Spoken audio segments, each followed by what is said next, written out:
आपने हेलीकॉप्टर को तो देखा ही होगा, पर क्या आपने कभी सोचा है कि ये आसमां में रुक रुक की कैसे तैरता है? ये सिर्फ इंजन का कमाल नहीं, बल्कि एक मैकेनिकल जीनियस रोटर सिस्टम का चमत्कार है। रोटर एक ऐसे स्पिनिंग डिस्क जैसा मैकेनिज्म है जो हवा को काटता है, थ्रस्ट बनाता है और लिफ्ट देता है। बिना इसके हेलीकॉप्टर जमीन से ऊपर उठ ही नहीं सकता। पर दोस्तों, सवाल ये है, कैसे किसी ने सोचा कि हवा के बीच मैकेनिकल ब्लेड्स को घुमाकर ग्रेविटी से ही लड़ा जा सकता है? चलिए चलते ही है पीछे लियोनार्डो डा विंसी के दौर में, जिन्होंने अपने नोटबुक्स में एरियल स्क्रू का स्केच किया था, एक ऐसे डिवाइस का जो हवा को घूमकर लिफ्ट बनाए। उनका मॉडल उड़ा नहीं था, पर कॉन्सेप्ट सीड यही बोया गया था, जिससे अगले कुछ पीढ़ियों ने रोटर सिस्टम की समझ को बढ़ाया। 20th सेंचुरी के शुरुआत में इंजीनियर्स ने समझा कि सिर्फ ब्लेड्स घूमने से ही काम नहीं चलेगा, इनके एंगल और पिच को कंट्रोल करना भी जरूरी है। यही से आया कलेक्टिव और साइक्लिक पिच कंट्रोल का कॉन्सेप्ट, जिससे हेलीकॉप्टर को ऊपर, नीचे, आगे, पीछे ले जाया जा सके। एक ब्लेड जब हवा में फॉरवर्ड होता है और दूसरा बैकवर्ड, तो एरोडायनामिक्स अपना खेल दिखाता है, लिफ्ट डिस्टर्ब होती है। इसी को कहते ही है डिसिमेट्री ऑफ लिफ्ट। इंजीनियर्स ने इस प्रॉब्लम को सॉल्व करने के लिए रोटर ब्लेड्स को फ्लेक्सिबल हब से ही जोड़ा, ताकि वो थोड़ा फ्लैप और फेदर कर सके। यहाँ से ही आया फ्लैपिंग हिंज, एक छोटी सी जॉइंट जो अनबैलेंस्ड लिफ्ट को एब्जॉर्ब करती है और हेलीकॉप्टर को स्टेबल रखती है। पर एक और क्राइसिस था, टॉर्क का। जब रोटर घूमता है तो हेलीकॉप्टर का बॉडी उल्टा घूमना चाहता है, न्यूटन के थर्ड लॉ की वजह से। मेन सीधी बात, टॉर्क इफेक्ट इंजन की अपोजिट डायरेक्शन में पूरा हेलीकॉप्टर घुमा देता अगर टेल रोटर नहीं होता। टेल रोटर एक छोटा पर जीनियस एडिशन है जो हवा को साइड में ब्लास्ट करता है और हेलीकॉप्टर के रोटेशन को बैलेंस करता है। इस सिंपल लगने वाले डिजाइन में घंटाओं का कैलकुलेशन छुपा है, air flow simulation, thrust measurement और वाइब्रेशन कंट्रोल। इंजीनियर्स को हर मिलीसेकंड में रोटर स्पीड, ब्लेड पिच और एटमॉस्फेरिक प्रेशर का डेटा चाहिए होता है, वरना डिजास्टर टाई है। यही वजह है कि हर रोटर में सेंसर्स और फीडबैक सिस्टम्स लगे होते ही है, जो इंस्टेंटली माइक्रो एडजस्टमेंट्स करते ही हैं। एक मॉडर्न रोटर ब्लेड एक समय में कार्बन फाइबर, टाइटेनियम और कॉम्पोजिट लेयर्स का संगम होता है, स्ट्रॉन्ग भी, लाइट भी। आप सोच रहे होंगे हॉलो ब्लेड्स क्यों? क्योंकि एयर फ्लो के प्रेशर को बैलेंस करने के लिए ब्लेड्स को अंदर से ही भी इंजीनियर किया जाता है। ये हॉलो स्पेस वाइब्रेशंस एब्जॉर्ब करता है और नॉइज को भी कम करता है, एक मैकेनिकल ऑर्केस्ट्रा जैसा सिस्टम। रोटर शाफ्ट हेलीकॉप्टर का दिल है, ये हाई एनर्जी ट्रांसफर करता है इंजन से ब्लेड्स तक बेड प्रिसिजन गियर बॉक्स के जरिए। ये गियर बॉक्स टफ एलॉयस से ही बना होता है, जिससे ये थर्मल एक्सपांशन और हेवी टॉर्क झेल सके। इंडस्ट्रियल लैब्स में इंजीनियर्स हर रोटर सिस्टम को एक्सट्रीम स्ट्रेस टेस्ट से ही गुजरते हैं, ज्यादा वाइब्रेशन, ज्यादा गर्मी, ज्यादा प्रेशर।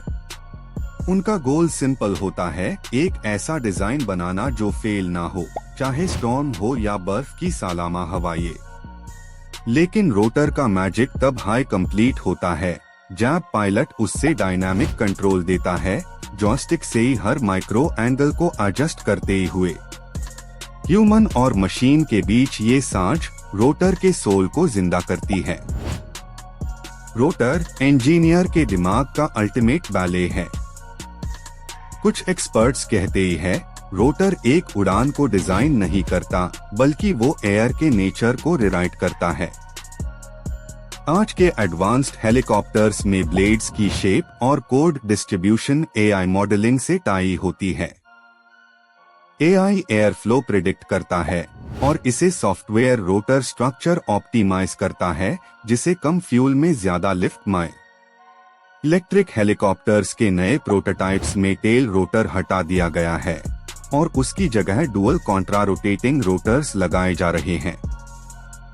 ये डुअल रोटर सिस्टम टॉर्क को कैंसल कर देता है और हेलीकॉप्टर को नॉइस पोल्यूशन से ही बचता है।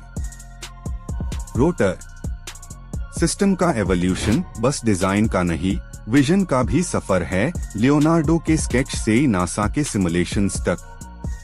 मिलिट्री हेलीकॉप्टर्स में रोटर स्टेल्थ ऑप्टिमाइज्ड कोटिंग्स से कवर किया जाता है, रडार रिफ्लेक्शन को मिनिमाइज करने के लिए। कुछ rotors active noise cancellation systems के साथ आते हैं जो रियल टाइम में फ्रीक्वेंसी बदलकर साउंड को मिटा देते हैं। एक हेलीकॉप्टर रोटर की कॉस्ट कभी कभी पूरी स्पोर्ट्स कार के बराबर होती है, क्योंकि हर इंच प्रिसिजन से बना होता है। आप हैरान होंगे, एक रोटर ब्लेड के बैलेंस टेस्ट करने में टेक्नीशियंस ग्राम्स तक के डिफरेंस को मेजर करते ही हैं। हर फ्लाइट के बाद रोटर अलाइनमेंट चेक होता है। माइक्रो क्रैक्स के लिए अल्ट्रासोनिक टेस्टिंग की जाती है। ये सिस्टम सिर्फ मैकेनिकल नहीं, मेडिकल जैसा सेंसिटिव है, जिससे हेलीकॉप्टर की सेफ्टी का भरोसा बनाता है। अगर रोटर फेल हो जाए, हेलीकॉप्टर हवा में अपनी लिफ्ट खो देता है और सिर्फ 1 मिनट में नीचे गिर सकता है। इसीलिए इंजीनियर्स ऑटो पायलट और ऑटो रोटेशन सिस्टम्स बनाते हैं जो इमरजेंसी में भी एयरलिफ्ट मेंटेन कर सकते ही हैं। ऑटो रोटेशन का मतलब है रोटर अपने मोमेंटम से ही हवा को काटता रहे और सॉफ्ट लैंडिंग पॉसिबल हो। ये एक ऐसा इंजीनियरिंग बैले है जहां ग्रेविटी और एयर फ्लो के बीच एक डेलिकेट डांस होता है। हेलीकॉप्टर रोटर का मॉडर्न डिजाइन एक मैथमेटिकल सिम्फनी है, जहां हर एंगल, हर कर्वेचर प्री प्लान्ड होती है। वाइंड टनल टेस्टिंग के दौरान इंजीनियर्स एयर फ्लो के हर टर्ब्यूलेंस को विजुअलाइज करते ही हैं, जैसे हवा की पेंटिंग बना रहे हों। रोटर की सरफेस पर माइक्रो ग्रूव्स एनग्रेव किए जाते हैं ताकि ड्रैग कम हो और लिफ्ट ज्यादा हो।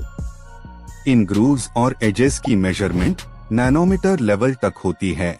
ये हाई फाइन इंजीनियरिंग की असली ब्यूटी है। एक हेलीकॉप्टर रोटर का आरपीएम एयरक्राफ्ट के इंजन पर डिपेंड करता है, पर स्टेबिलिटी के लिए ऑटोमेटिक गवर्नर्स उन्हें कंट्रोल में रखते हैं। गवर्नर्स क्लेवर माइक्रो कंट्रोलर्स है जो प्रेशर और एल्टीट्यूड चेंज के हिसाब से ही रोटर स्पीड एडजस्ट करते ही है। आप समझ सकते ही है, रोटर सिर्फ मेटल ब्लेड्स नहीं, एक कॉम्प्लेक्स रिस्पॉन्सिव एंटिटी है जो हवा से बात करती है।